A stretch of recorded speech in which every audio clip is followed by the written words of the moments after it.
Dictation गति 80 शब्द प्रति मिनट स्टार्ट।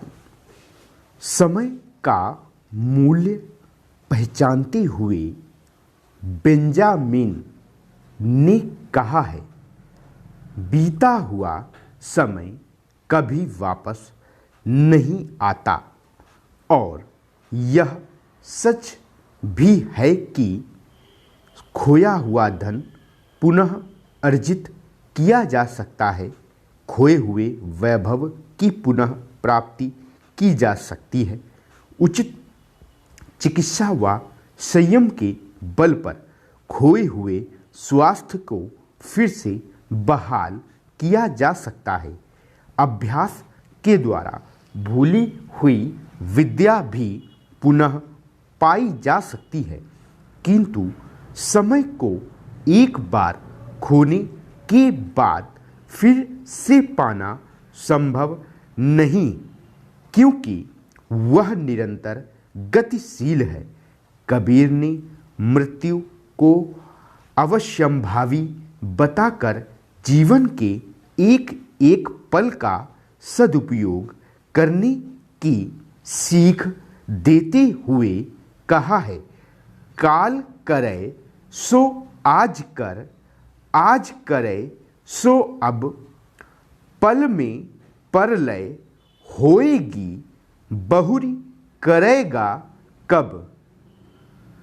परीक्षा में तो अभी काफ़ी दिन बाकी हैं, कल से पढ़ना शुरू कर देंगे, ऐसा सोचकर कुछ विद्यार्थी कभी नहीं पढ़ते, किंतु परीक्षा नियम समय एवं तिथि पर ही होती है।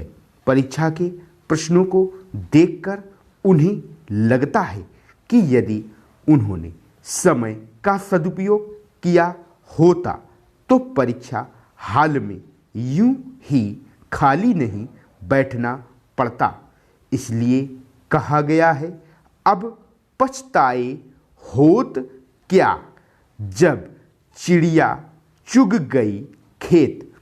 प्रसिद्ध लेखक ने समय को महिमा मंडित करते हुए कहा है, स्वर्ण के प्रत्येक कण की तरह ही समय का प्रत्येक क्षण मूल्यवान है।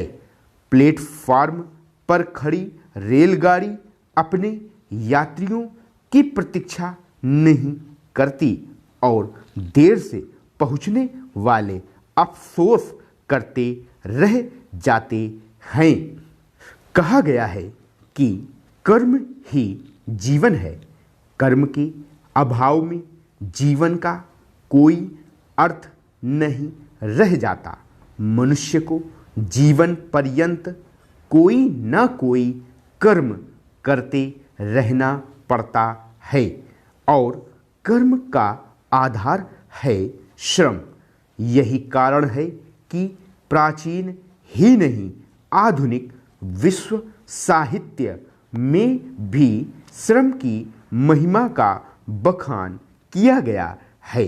जीवन में सफलता प्राप्ति के लिए श्रम अनिवार्य है, इसलिए कहा गया है, परिश्रम ही सफलता की कुंजी है।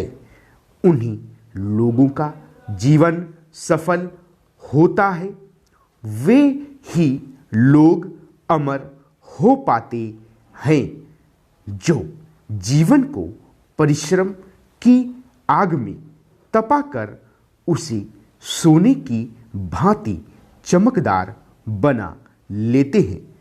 परिश्रमी व्यक्ति सदैव अपने लक्ष्य की ओर अग्रसर रहता है, उसके संकल्प कभी अधूरे नहीं रहते एवं मार्ग में आने वाली सभी बाधाओं को पार करते हुए वह सफलता के लिए निरंतर प्रयत्नशील रहता है।